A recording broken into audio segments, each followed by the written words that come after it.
O nosso segundo palestrante da nossa sessão de hoje é o engenheiro Antônio Carlos Rodrigues Guimarães. O Antônio Carlos possui graduação em Engenharia de Fortificação e Construção pelo Instituto Militar de Engenharia, mestrado e doutorado em Engenharia Civil pela Universidade Federal do Rio de Janeiro, a COP, e atualmente é chefe da seção de ensino de Engenharia de Fortificação e Construção do Instituto Militar de Engenharia, sendo professor dos cursos de graduação em Engenharia de Fortificação e Construção, pós-graduação em Engenharia de Transportes e pós-graduação em Engenharia de Defesa, todos do Instituto Militar de Engenharia. É orientador de mestrado e doutorado, supervisor de pós-doutorado e já orientou mais de 40 dissertações de mestrado, 2 de doutorado, além de elaborado mais de 200 artigos científicos. Atualmente é bolsista de produtividade em pesquisa nível 2 do CNPq e diretor técnico da Associação Brasileira de Pavimentação, colaborando também como editor-chefe da revista Pavimentação da DVB. Coronel, por favor. Ok, obrigado a todos. Bom dia, um prazer estar presente. Então, vamos dar início à nossa apresentação. Eu coloquei aqui também como autor José Carlos Silva Filho, que é o gerente de expansão da Rumo.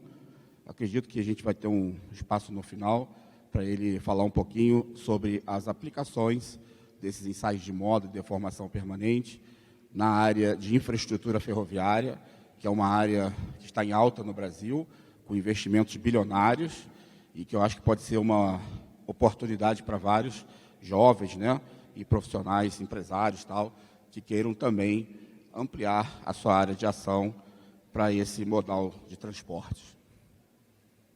Então, vou seguir esse sumário, considerações e conceitos, vou falar especificamente alguns detalhes do ensaio, mas eu vou inovar um pouquinho e vou fazer dessa primeira parte da minha apresentação uma parte teórica e vou convidar vocês todos, que ainda não foi, a conhecer o stand da OnTech, no qual a gente pode falar mais da parte prática e experimental de cada um desses equipamentos, haja vista que eles estão disponibilizados aqui em condições de funcionar, né? Ou seja, o indivíduo vai poder verificar o funcionamento dos equipamentos no próprio stand.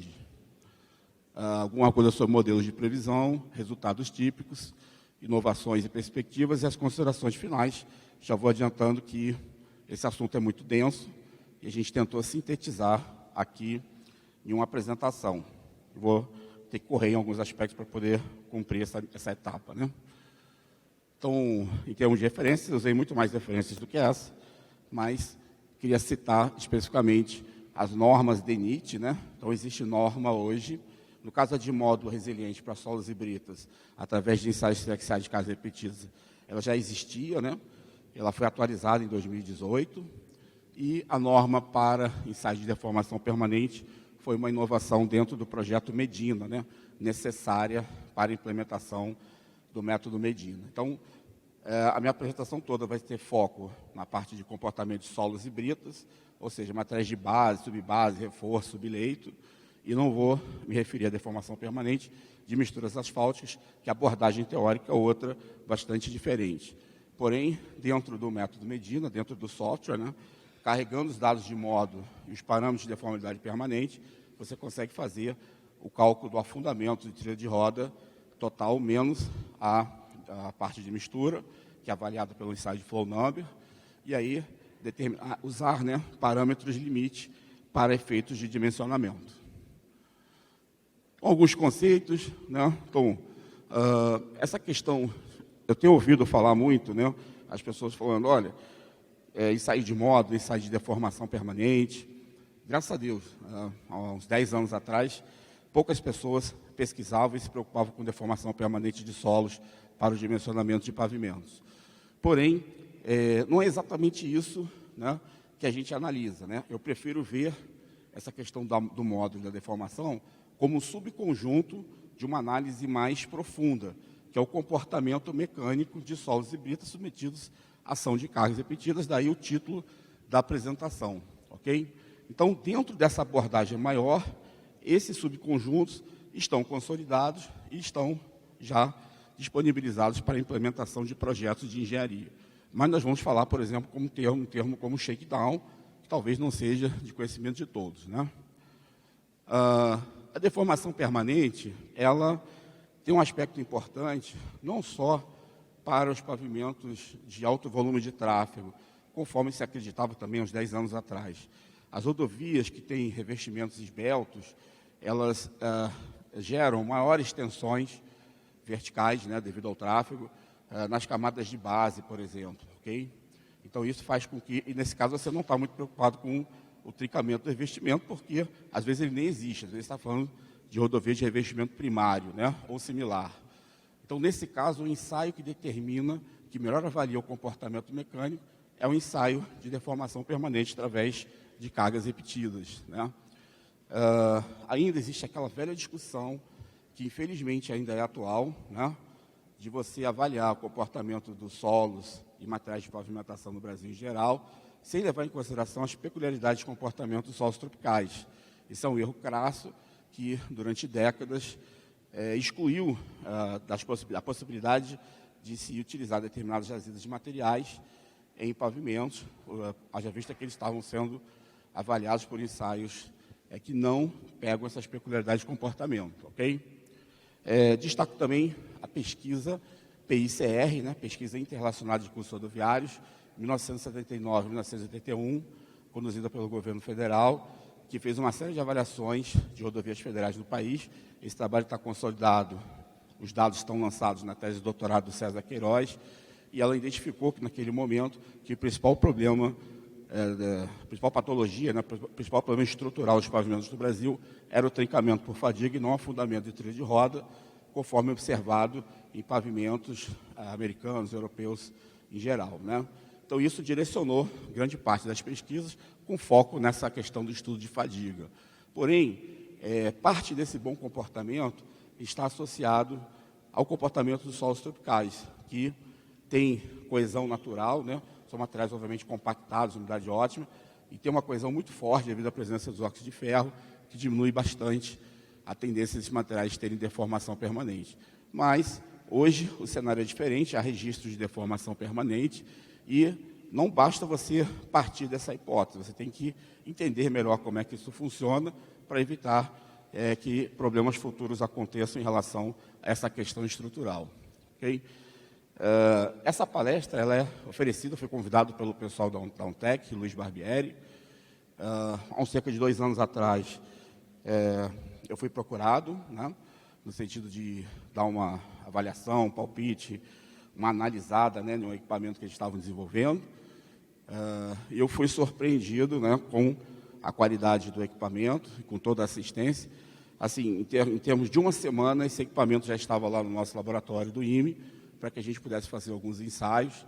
Eu acho que eles acertaram bem, né, na concepção desse projeto, e isso, para mim, é uma inovação muito grande, é uma tecnologia nacional que não deixa a desejar nada em relação a muitos equipamentos importados, né, e que tem um processo de assistência bastante interessante, né.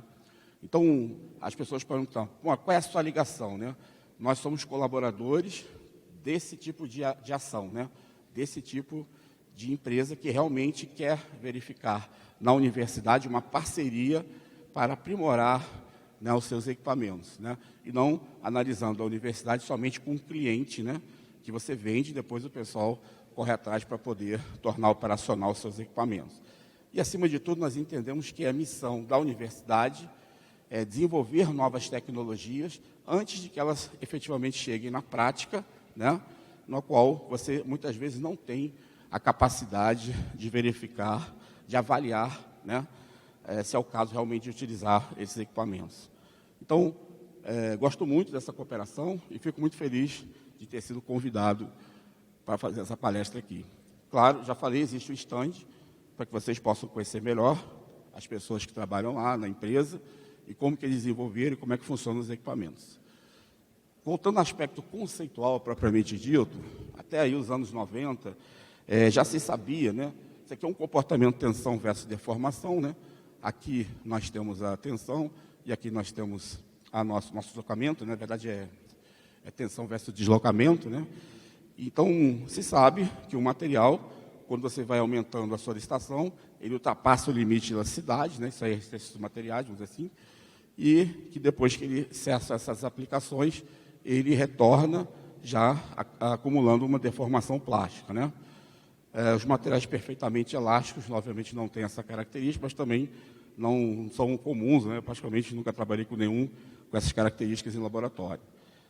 E à medida que você tem ensaios de cargas repetidas, você tem um acúmulo dessas deformações permanentes. E aí coisas podem acontecer, né? Então, uma delas é o acomodamento dessas deformações permanentes. Então, nesse momento da história, vamos dizer assim, já se sabia que existia acomodamento, né? Que, nesse caso, desse tipo de abordagem, nós chamamos de shakedown, que o professor Medina traduziu como acomodamento das deformações plásticas, né? Então, qual é a origem disso? Por que acontece isso? Para acontecer o shakedown, é preciso ter ação de cargas repetidas, né? Como nós temos essa sucessão de aplicações aqui, mas precisa ter também um surgimento de tensões residuais, né? Essas tensões residuais vão aumentando de valor, na verdade, um campo autoequilibrado de tensões residuais, que a partir de um certo N, elas impedem que o material ultrapasse seu limite de elasticidade, logo a sua resposta será totalmente elástica, ele não terá mais contribuições para a deformação permanente. Destaco que a teoria do shakedown é uma teoria bastante consolidada na ciência, em especial na ciência dos materiais, né, dos metais mais especificamente, e que não existe nada mais forte na ciência em geral como uma teoria, né? Então, foi demonstrada, etc. e tal. Ela tem o teorema do limite superior, teorema do limite inferior. Eu vejo uma certa analogia com a teoria da plasticidade. Então, isso é o que sabia naquele momento. Porém, saber disso não é uma condição suficiente para você implementar isso em termos de engenharia, né?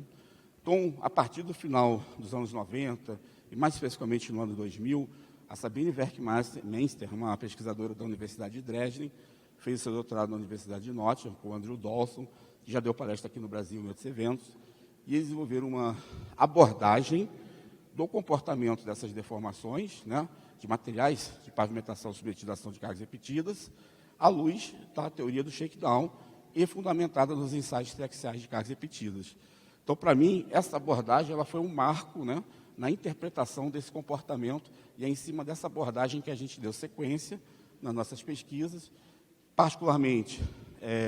particularizando, melhor dizendo, para a questão do comportamento de solos tropicais, haja vista que o trabalho deles era mais voltado para materiais bretados, ok?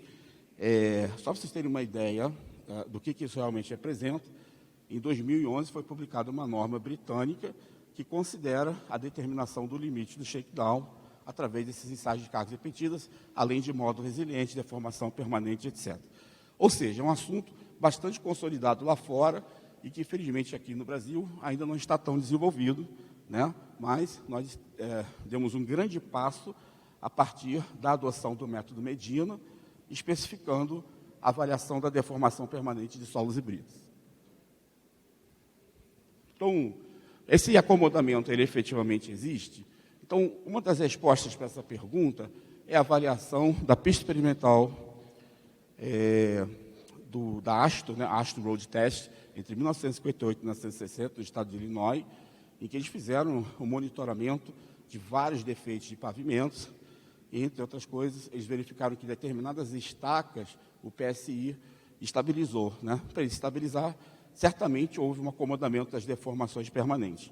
Então, essa evidência experimental foi plotada por Sharper e Booker, pesquisadores da Austrália, que passaram a tentar fazer pesquisas para quantificar, né, essa carga de shakedown, quer dizer, a carga que eu posso solicitar um pavimento, tal que a resposta dele, a partir de um certo N, seja estritamente elástica.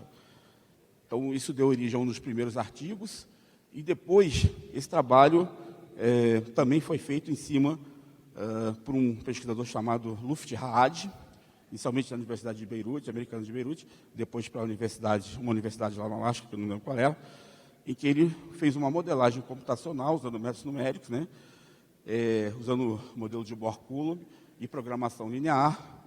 E esse trabalho foi o que inspirou o professor Medina, a professora Laura, a tentar obter alguma coisa semelhante no Brasil, haja vista que ele verificou uma enorme sensibilidade em relação ao carregamento shakedown, ao valor de coesão, né, lá do método Bohr-Coulomb, ok?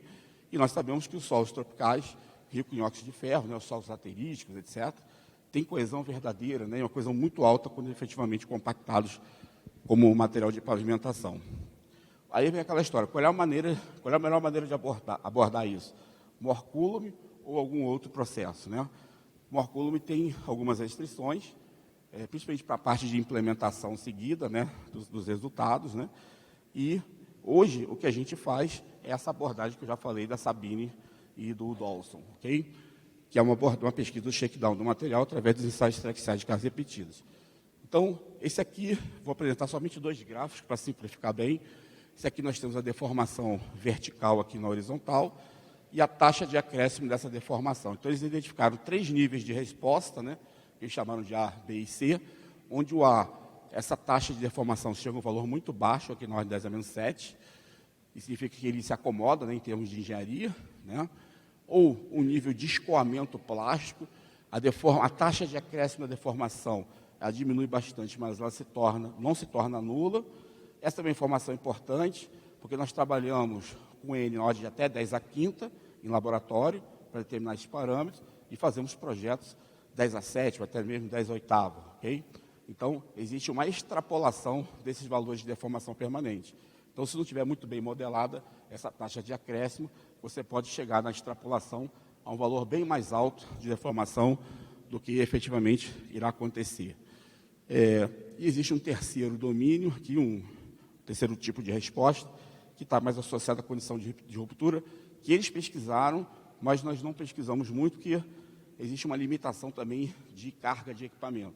Para você tem materiais que tem que ter uma carga muito grande, então você precisa de atuadores mais potentes, aí você também precisa ter uma estrutura de pórtico mais equilibrada para ela não se movimentar tanto, então você acaba tendo dificuldade de ter equipamentos para buscar esse outro limite aqui, ok? Por fim, você chega em uma situação que você tem a tensão vertical máxima, né? Sigma 1, desculpe, e a razão de tensões sigma 1, sigma 3. Isso aqui é que eu chamo uma espécie de espaço de tensões, né? Então, um ponto nesse gráfico, ele representa um estado de tensão no qual você ensaiou a deformação permanente no equipamento de cargas repetidas, e você chegou à conclusão que ele acomodou ou não, usando ou o critério de norma, ou aquele critério de chegar à deformação, a taxa, na ordem de 10 a menos 7. E aí, você fazendo uma variação de vários estados de tensões aqui, você consegue unir esses pontos que estão no limite entre o domínio A e o domínio B, né?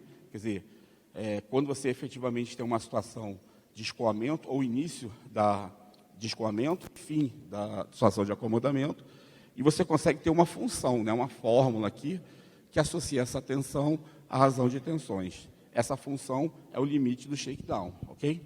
E aí também existe esse outro limite, que é um limite plástico, vamos dizer assim, que também a gente não está interessado nesse momento, porque essas cargas são muito altas. Mas esse limite é especialmente interessante para a parte de pavimentos, porque se no meu pavimento eu minha base estiver trabalhando sempre com tensões abaixo desse limite, eu não preciso me preocupar com a contribuição dela para o afundamento de trilha de roda, porque ela entrará em shakedown, ok? Se ela estiver nesse estágio intermediário aqui, então não pode usar porque vai deformar. Não é bem assim. Nesse estágio intermediário, você precisa verificar se essa deformação é realmente significativa ou não para o teu período de projeto, para a sua carga padrão, etc. Ok? Então, o modelo que está previsto no MEDI, no modelo do SPCIT, que eu vou falar aí, ele serve para esses 2 casos. Então, nós conseguimos calcular esse afundamento em função da resposta que cada material tem em relação aos ensaios de cargas repetidas. Ok? Esses são alguns conceitos que eu queria mostrar. Em relação ao ensaio, nós temos aqui, bastante heterogêneo, né, a formação aqui das pessoas. Então, eu vou falar um pouquinho mais sobre o ensaio propriamente dito, né, o ensaio de módulo de resiliência, né?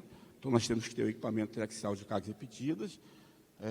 Geralmente, utilizamos LVDTs ou similares para determinar as deformações elásticas. E nós aplicamos 18 pares de tensões, e a razão, né, entre a tensão desviatória e a deformação elástica é, por definição, o modo de resiliência. Então, no final, eu tenho 18 pares de tensões com 18 valores de módulos, e eu tenho uma função, que é o módulo de resiliência.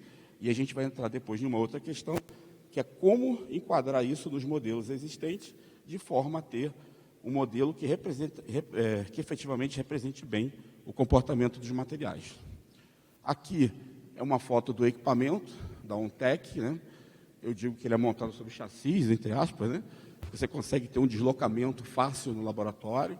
Eventualmente, você pode deslocar, botar em uma caminhonete e levar para um laboratório de canteiro de obras, se for o caso. Ok? Em relação também a tipos de ensaios, né, que a gente pode fazer, além do ensaio de módulo, o ensaio de deformação permanente, eu destaco 2 grupos. O primeiro é o ensaio propriamente dito, que eu aplico cargas e vou medindo essa deformação, quer dizer, o equipamento faz isso automaticamente. Que aí eu tenho um estado de tensões, ok? Então, que eu tenho o mesmo estado de tensões, é um tipo de ensaio. Se eu fizer um ensaio com variados estados de tensões, eu tenho um ensaio de múltiplo estágio, que também é previsto na norma britânica, mas nós não utilizamos muito aqui no Brasil, não é previsto na norma DENIT, entre outras coisas por causa da limitação do número de ciclos para cada estado de tensões. Isso aí, às vezes, afeta a resposta quanto à questão de acomodamento, mas é uma opção. E existe uma terceira ainda abordagem, que é a questão de você utilizar uma sequência de ensaios, no mínimo 6, para você fazer depois uma regressão múltipla e obter os parâmetros de deformabilidade para fins de modelar isso no Medina. Certo? E, por fim, uma última aqui, que é a determinação daquela função que eu falei, que é o limite do shakedown, que não está implementado no Medina, mas é o que a gente está pesquisando no momento, que nós entendemos que é um fator importante para a gente compreender melhor o comportamento do pavimento como um todo, com foco aí nos materiais de base para baixo. Ok? Então, bom, tem toda uma história por trás dessa questão dos ensaios de módulo.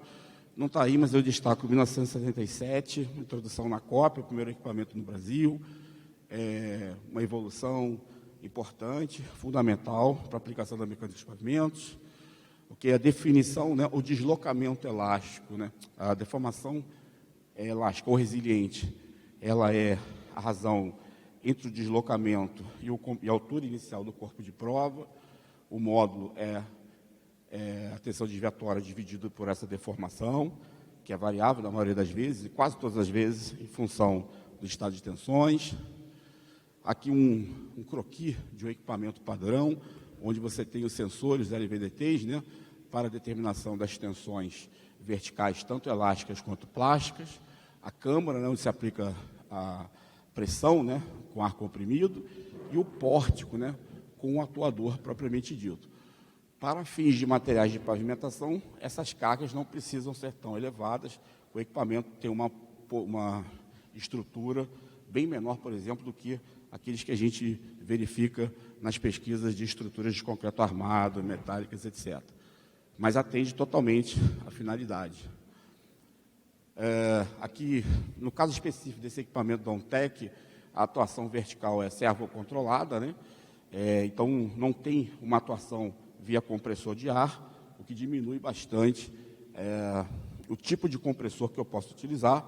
Já recomendo, quem tiver uma restrição de espaço, utilizar um compressor odontológico, né, que faz bem menos barulho do que os compressores convencionais.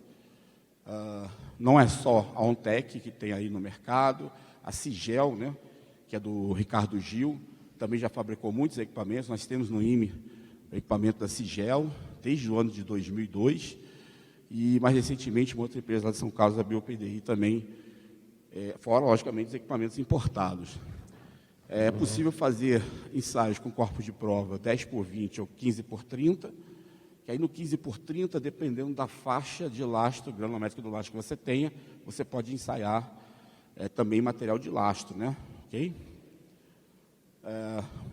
Aqui no caso específico de lastro, você tem que aplicar uma sucção, você faz um capeamento, mas o mais comum são esses ensaios de 10 por 20, que você compacta, né, em compactador adequado, retira lá, é um cilindro tripartido, você retira as laterais, vamos dizer assim, reveste com uma membrana, põe um top cap aqui em cima, monta a instrumentação, fecha a câmara e efetivamente faz o ensaio. Então, parece, quem está vendo pela primeira vez, parece uma coisa um pouco complicada, mas depois de um pouco número de ensaios, você já se torna íntimo, e a resposta desse material, né, é muito mais confiável do que os ensaios mais antigos aí na área de pavimentação. Aqui outros exemplos, né? Equipamentos importados, como essa prensa aqui, nós pagamos recentemente $72 mil, né, sem a taxa de importação. Então, nós temos um preço, assim, por causa dessa questão de câmbio, talvez, um pouco fora da nossa realidade, pelo menos da nossa, especificamente do IME, para equipamentos de laboratório. Mas há outros equipamentos. Eu tenho visto, mesmo aqui no Brasil, outros equipamentos de outras origens, né, outras fabricantes, e a gente tem feito alguns estudos comparativos, seguindo o trabalho do Álvaro Delê, engenheiro lá da COP, que ele fez no mestrado dele, em que ele encomendou, né, equipamentos, né, corpo de prova, né, de nylon, né, para ter uma referência padrão da resposta dos materiais. Aqui é um exemplo de uma brita graduada, né, compactada laboratório, essa aqui da região de Chapecó, né. A maioria desses materiais que eu vou mostrar são trabalhos que eu já realizei no passado e que a gente conseguiu consolidar essas informações. Mais fotos aqui do equipamento. Um detalhe em relação a essa questão de aplicação de carga, você tem um pulso de aplicação que dura 0,1, repouso 0,9, frequência de 1 Hz, né? É um ciclo por segundo, mas esse equipamento me deu uma contribuição grande para as minhas pesquisas, a partir do momento que ele trabalha com 5 Hz, né? Então, isso aí faz com que o ensaio de deformação permanente seja muito mais rápido, né? Sobre isso, a gente tem recebido críticas, né? Olha, vocês fizeram aí uma sequência de ensaios de deformação permanente que demora muito, né? Então, com frequência de 5 Hz, você consegue fazer 3 ensaios por dia, né? Entre 70 e 100 mil ciclos, que está mais que satisfatório. E durante 4 dias, você faz, então, até 12 ensaios. E o CBR, você passa 4 dias, tem que deixar o corpo de prova 4 dias dentro d'água. Então, se o problema é tempo, o demorado é o CBR, né? Então, o pessoal não se liga nisso, vê só o resultado final do ensaio, né? Mas tem um tempo grande também. Então, é um ensaio triaxial particularizado, em que a tensão sigma 2 é igual a sigma 3. Então, você tem uma pressão confinante. Não é um ensaio triaxial verdadeiro, né? Tem essa diferença também. Mais aqui um detalhe do equipamento, já mostrei. A questão do ensaio em si, de módulo, ele tem um período de condicionamento, são 500 ciclos para cada um desses estados de tensões. Ok? Depois desse período de condicionamento, você faz a aplicação dos 18 pares de tensões, né, que são esses pares de tensões aqui, né, onde você mantém, basicamente você tem uma tensão confinante e determina a tensão desviatória, né, fazendo a relação 2, 3, 4, né, ou 1, 2, 3, dependendo se trabalhar com sigma D ou sigma 1. Então, você faz uma varredura dos possíveis estados de tensões que o material vai trabalhar na condição de base, subbase, etc. O problema que a gente tinha observado é que, para a questão de subleito, né, para a questão de subleito, às vezes o corpo de prova não resistia. Vou voltar aqui, que eu pulei uma coisa que eu quero mostrar. Para subleito, o ensaio agora vai aplicar apenas os 12 primeiros ciclos de carga, né? Porque chegou à conclusão que esses estados de tensões mais elevados podiam distorcer um pouco o comportamento do material de subleito, que trabalha com tensões menores. Em muitos casos, foi relatada a ruptura, até mesmo no condicionamento ou nesses estados de tensões mais elevados, que, não sendo adequados, foram retirados. Além disso, a norma ASTO americana já também diferenciava os subleitos dos demais materiais. O que eu chamo de modelo de previsão. Esses resultados, né, são esses pontos aqui, né, que é o valor do módulo, variando em função do estado de tensões. Como você enquadra isso? Você precisa enquadrar isso em algum modelo, né, para utilizar isso na modelagem lá no software Medina, ok? Então, essa análise em função de apenas um estado de tensões, a tradicional é o seguinte: os materiais granulares enquadram melhor com a tensão confinante e os materiais argilosos mais com a tensão desviatória, ok? Mas, como é função apenas de um estado de tensões, ele é um pouco tendencioso, vamos dizer assim. Mas eu particularmente gosto, porque ele é 2D, né? Então eu consigo ver melhor o resultado do ensaio. Porque o modelo combinado, por exemplo, ele faz o módulo variar ao mesmo tempo com a tensão confinante e desviatória. Então você tem que fazer uma regressão aqui melhorzinha, né? E só que o resultado é uma superfície. Então você, às vezes, não consegue perceber bem o resultado, embora tradicionalmente o coeficiente de correlação ao quadrado seja melhor, ou seja, represente melhor o resultado. Ok? Mas, na literatura, você vai encontrar um grande número de modelos. Destaco esses modelos N-Sharp, que a gente tem obtido bom enquadramento, geralmente superior a esse modelo combinado. Okay? E todos esses modelos que tem aqui, você consegue fazer a representação dele através das variáveis disponibilizadas no ensaio triaxial de cargas repetidas. Okay? Bom, em relação à deformação permanente, esse é o modelo. Eu queria desmistificar esse modelo. O pessoal vê esse monte de variáveis, acha que tem alguma coisa muito complexa, e não é, né? E por esse ρ zero, né? Uma equação, quando você vai fazer a implementação numérica, é essencial que ela tenha uma compatibilidade dimensional dos dois lados, né? Então, se aqui é dimensional, aqui tem que ser dimensional também. Então, a gente usou o artifício de, entre aspas, dividir por uma tensão de referência, que no caso aqui foi a pressão atmosférica, ok? Então, isso foi necessário para compatibilizar os dois lados da equação. Mas, na prática, não significa nada, a gente divide por 1, né? E esses parâmetros psi, que também assustadores, vamos dizer assim, poderia ser A, B, C e D. São parâmetros de regressão que o software vai dar para a gente. Então, tirando essas coisas, eu consigo ver que eu tenho um modelo função da tensão confinante, da tensão desvio, que é E igual, né, a parte de módulo, e o número N, né? Então, é essencial que a gente tivesse um modelo função do estado de tensões, porque toda vez que eu faço uma simulação no software, né, e eu vario as espessuras, eu faço uma redistribuição, né? O software faz uma redistribuição dessas tensões e ele vai chamar, né, para uma tensão que, se você não ensaiou, você não tem aquela informação. Então, a ideia é você investir mais em laboratório para você ter esses parâmetros de deformabilidade para cada tipo de material do seu projeto, de modo que, na parte de dimensionamento mesmo, com o auxílio do software medindo, você consiga utilizar vários cenários, simular vários cenários, sem precisar voltar para o laboratório. Então, ele foi concebido para isso, né? Existe um estudo dentro da rede temática de tecnologia da Petrobras, aqui com a URGS, para uma validação, né, uma calibração em relação à situação real, né, do pavimento. Então, se eu não me engano, 6 trechos experimentais estão sendo construídos e, em cima desses trechos, vai atuar o HVS, lá da URGS, né? E esses materiais já foram ensaiados na COP, então a gente já tem esses parâmetros de laboratório. A partir daí vai ser possível fazer uma calibração com uma situação real. Mas, assim, não espere nada de um fator, entre aspas, campo laboratório 5, 6, não vai acontecer. É um ajuste apenas, ok? Isso aqui é um padrão de resposta, né, em relação à deformação permanente. A deformação permanente acumulada, que faltou a indicação, né, e o número de ciclos. Nesse caso, o padrão é esse aí. Você tem um acréscimo muito alto da deformação permanente, seguida de uma tendência a um acomodamento, né? Só que essa curva, essa segunda parte, né, do ensaio, ela engana. Como eu falei, aqui a gente está trabalhando com 120 mil ciclos, né, 10 a quinta, né?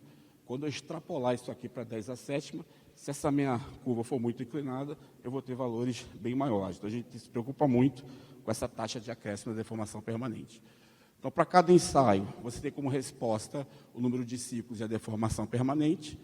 A partir daí, você pode colocar todos esses ensaios, né, em uma mesma planilha, copiando e colando, e levar para um software de regressão para obter os parâmetros do modelo, que é uma equação desse tipo aqui. É claro que, se você usar um software de estatística, você vai ter dados muito mais consistentes do que o coeficiente de correlação ao quadrado para verificar a acurácia desse modelo, ok?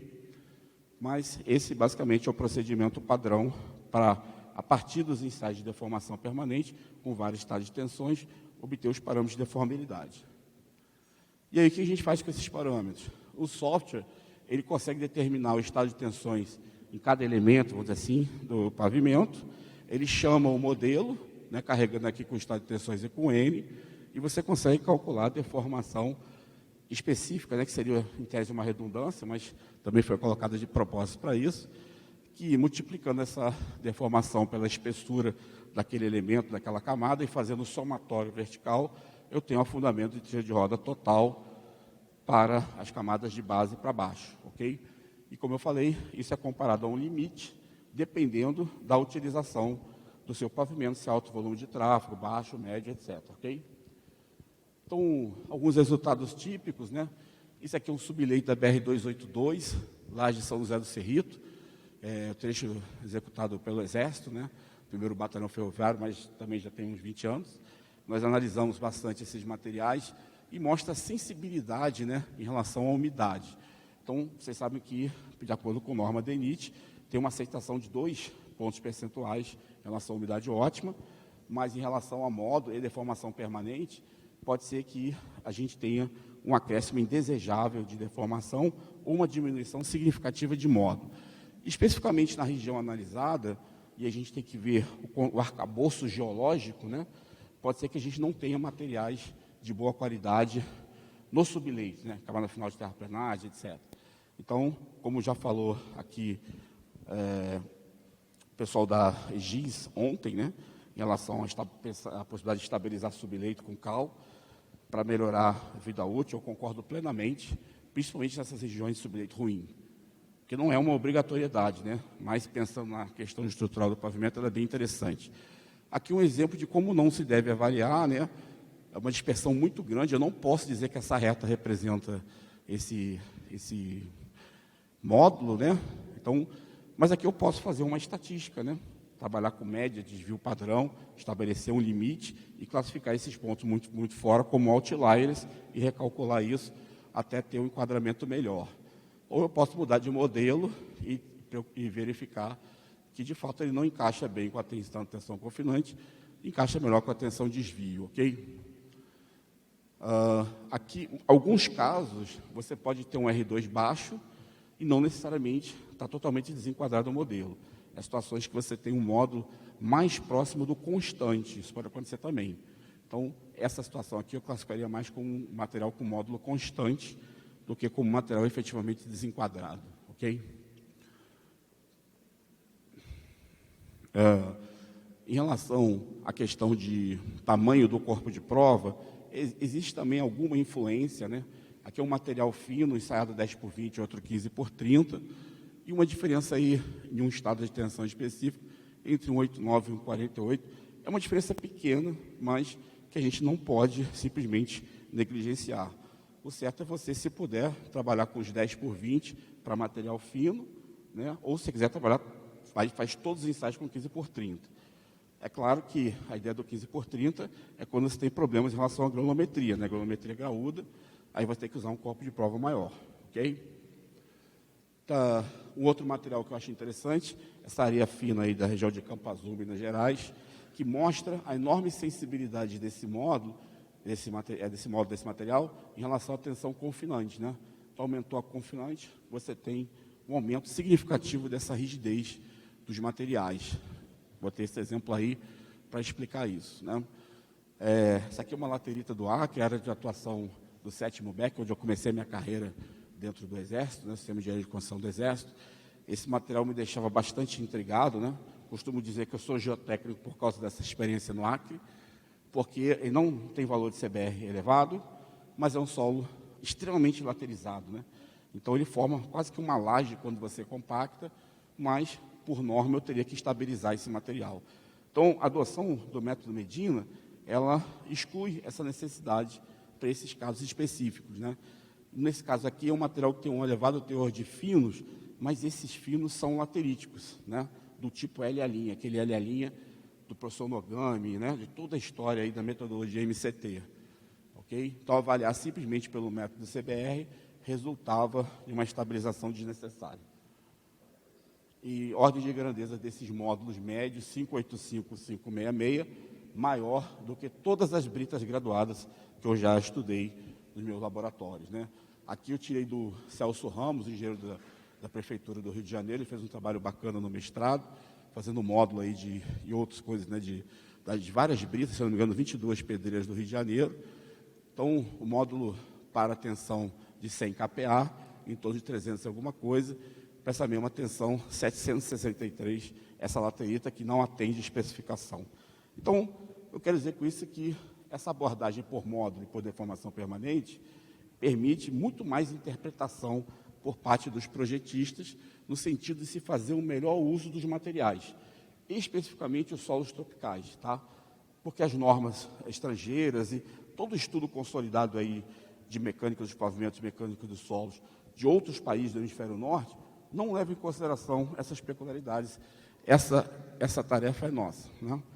Aqui um padrão, resultado padrão de deformação permanente, mesmo materiais finos, né, ensaiados com baixas tensões ou não muito altas tensões, eles podem ter sim deformação permanente, razoavelmente significativa. Então, você cai em um universo grande de possibilidades que somente a realização contínua de ensaios permite esclarecer, né?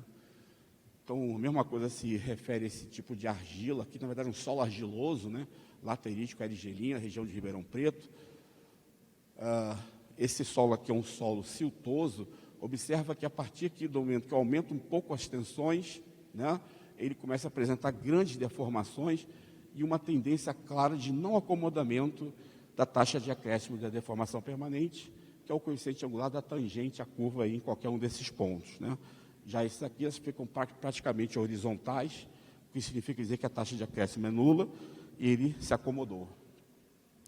Um banco de dados desses materiais para efeito de comparativo e de consolidação desse conhecimento foi feito, vamos dizer assim, consolidado, né, pela Caroline Lima, no doutorado dela na COP, entre outras coisas, né, e a gente tem procurado aumentar esse banco de dados a partir do ensaio de materiais de obras delegadas ao Exército Brasileiro, as quais a gente consegue fazer esses estudos no Instituto Militar de Engenharia.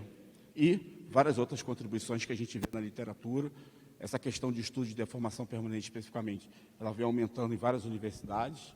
Destaco o trabalho bastante antigo do professor Washington Pérez Nunes, da Universidade Federal do Rio Grande do Sul, foi a minha banca de doutorado, e mais recentemente o pessoal da Universidade Federal de Santa Maria e outras universidades aí espalhadas pelo Brasil. Okay? Então, nós conseguimos fazer uma primeira leitura buscando associar a classificação da deformação do tipo de solo em termos de deformação permanente. Quanto tempo eu tenho aí, desculpe? Acabou? Já acabou? Não? Então, hoje, por exemplo, em relação ao solo L', esse solo L' praticamente não deforma, né? Já os solos não lateríticos, você tem que estudar, tem parte que deforma muito, outra que nem tanto, e a aplicação dele vai estar restrita ao tráfego, né? E assim sucessivamente para outros solos. Esse é o padrão de deformação de shakedown, né, desses materiais, né? Resposta padrão aqui, mostrando claramente o acomodamento.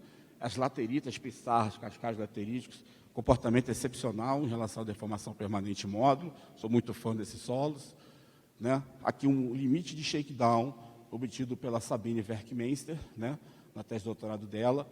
Esse aqui, né? E esse aqui é o limite de shakedown de uma laterita de Porto Velho. Nós tivemos também a oportunidade de ensaiar, ou seja, estamos acima, né, obtemos resultados superiores para o nosso material natural, comparado com as britas graduadas da Alemanha, né? Então, outras informações também a respeito dos materiais. É preciso ensaiar mais materiais, ampliar esse banco de dados, ok? E eu queria falar um pouquinho sobre as inovações que a gente está fazendo. Nós estamos desenvolvendo um software chamado IMI-Routing, né, para que a gente possa incorporar esse conceito de limite de shakedown, desenvolvido em laboratório, né? Juliana Tanabe fez vários estudos em relação a isso recentemente, a Gleiciane também, né? E são alunas nossas lá do Instituto. Então, a ideia é você ter essas equações a partir de resultados experimentais e fazer implementação, né, numérica disso aí, ok? Então, na seguinte condição, quando você faz essas simulações do comportamento de um pavimento, você assume que a geometria dele não vai variar ao longo do tempo, né?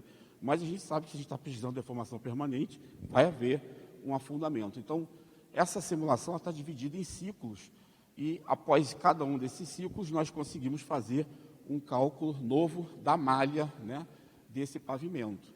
E aí a gente verificou que há uma concentração de tensões, né, nesse fundamento de trilha de roda, o que aumenta a tensão aplicada, ok? E eu não estou conseguindo passar aqui, né? Travou aqui, ok? Só um minutinho.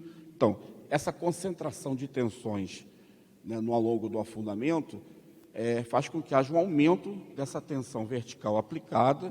Consequentemente, a gente está estudando se esse aumento essa concentração de tensão, ela influencia de maneira estatisticamente significativa no afundamento de trilha de roda, né? Então, para isso, e para a implementação do limite de shakedown, nós estamos desenvolvendo essa ferramenta e, em breve, teremos algumas conclusões definitivas. Eu queria, já estou encerrando, queria comentar algumas perguntas, né, que usualmente são feitas em relação a esses ensaios de cargas repetidas, né? Primeiro, o custo de equipamentos é muito caro. Então, a primeira resposta padrão é que o custo dos projetos e das rodovias são muito mais elevados, né, obviamente, do que os custos de aquisição de todos esses equipamentos. Mas, além disso, as versões nacionais, especificamente aí nos equipamentos de tração de cargas repetidas, caíram bastante os preços, né, em relação àqueles que são efetivamente importados, de modo que eu acho que esse problema está bastante equacionado, né? A Untec tem mais de 30 equipamentos triaxiais de cargas repetidas vendidos e uma capacidade de fabricar mais 30 aí em um curto prazo, certo? Ok? E o ensaio é muito demorado. Um dia tem 86.400 segundos. Realmente, pelo que eu estudei lá no meu mestrado e doutorado com frequência de 1 Hz, né, você precisa de mais de um dia contínuo para ter um ensaio, né? Ok? Mas hoje, com essa frequência de 5 Hz, você consegue agilizar bastante a resposta desses materiais, de modo que esse problema também, aí, que implicar com isso, aí está com uma vontade, né? Então, destaco também que essa frequência alta. Esses equipamentos, atuadores hidráulicos, que são usados aí na área de concreto, eles podem ter frequências muito maiores do que essas, né? Então, 5 Hz já está ótimo. E as principais referências de 20 anos atrás, lá na Europa, de ensaio de deformação permanente, ninguém fazia com 1 Hz, não, 5 Hz, ok? É muito complicado para obter os parâmetros, né? Os parâmetros PSI em si. O que acontece é o seguinte, não é complicado, mas, vendo pela primeira vez, pode inibir um pouco. Mas, com um pouquinho de estudo, eu acredito que seja possível se tornar mais íntimo, né, desses parâmetros e fazer uma aplicação correta da deformação permanente, ok? Em relação a poucos dados técnicos imaturos, certamente não é verdade. A mecânica de pavimentos, desde a década de 70, sendo implementada no Brasil, né? Então, já caiu de maduro, né? O que é errado é a não atualização, né, contínua dos métodos de dimensionamento e avaliação estrutural, né, que a gente passou durante muitos anos sem rever isso aí. Mas acredito que para frente isso não acontecerá, ok? A mecânica dos pavimentos é para alto volume de tráfego, né? Também não é correto, né? Para baixo volume de tráfego, você não está tão preocupado com o revestimento, né? Às vezes nem tem, como eu já falei. Nesse caso, é a deformação permanente que vai ser determinante para o selecionamento de materiais, ok? Então, queria agradecer mais uma vez à Untec por ter me convidado para fazer essa apresentação e queria convidar ali o Zé Carlos, no restante aqui do período, para falar um pouquinho sobre a aplicação desses ensaios em pavimentos ferroviários. Você pode vir aqui, Zé Carlos? Temos tempo, não estamos?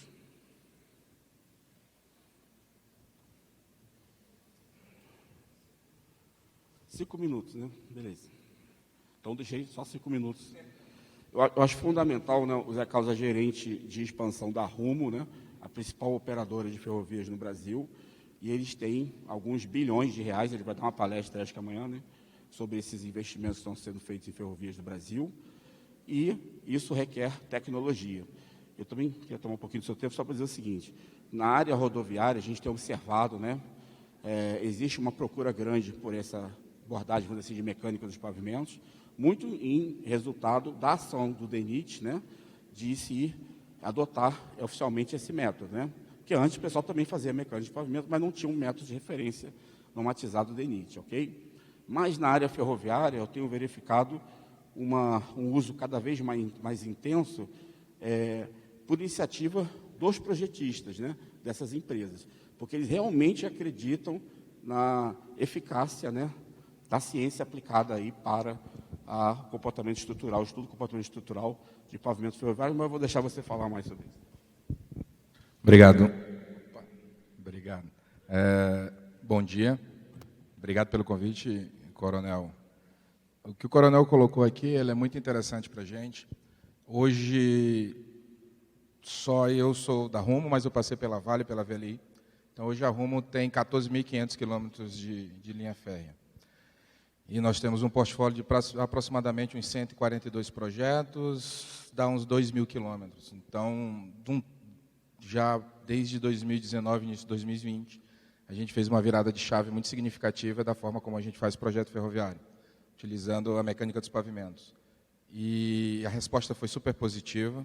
A gente tem hoje em torno de 20% a 30% de economia nas avaliações em função de terraplenagem.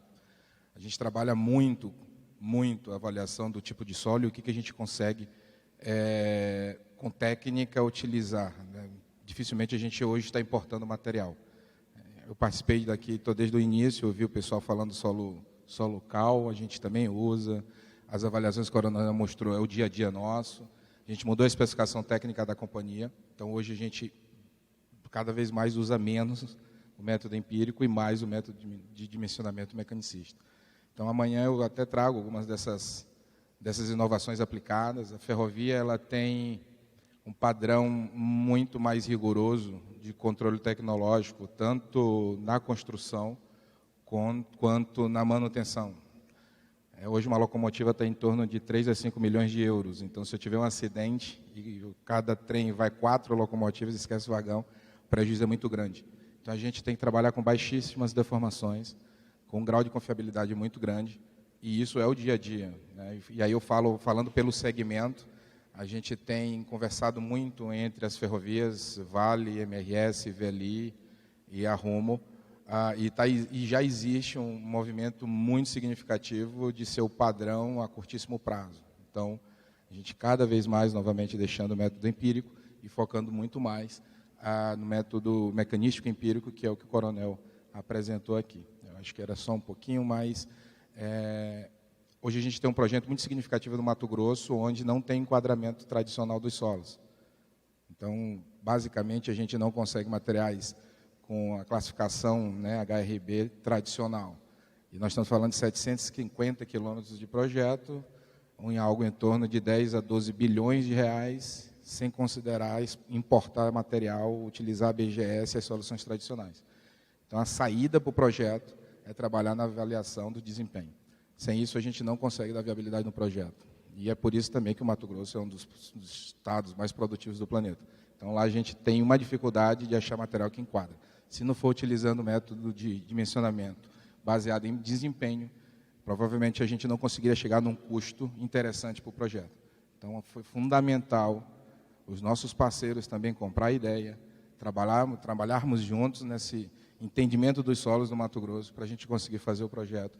E eu tenho certeza que vai ser um sucesso. A gente está fazendo o projeto, as obras devem começar ainda esse ano, desses 750 quilômetros, que a gente tem muita coisa de inovação atrelada a esse projeto. Então, obrigado pelo tempo, era 5 minutos, né? E aí, qualquer coisa, quiser fazer alguma pergunta, fica à disposição. Obrigado. Ok, então...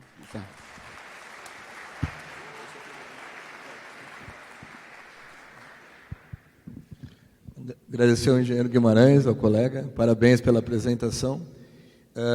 Caso vocês tenham alguma pergunta, devido ao adiantado, eu solicitaria que vocês enviassem as perguntas ao endereço aí do WhatsApp, ou então contatassem o engenheiro Guimarães aí diretamente, que ele vai estar à disposição aí para qualquer esclarecimento.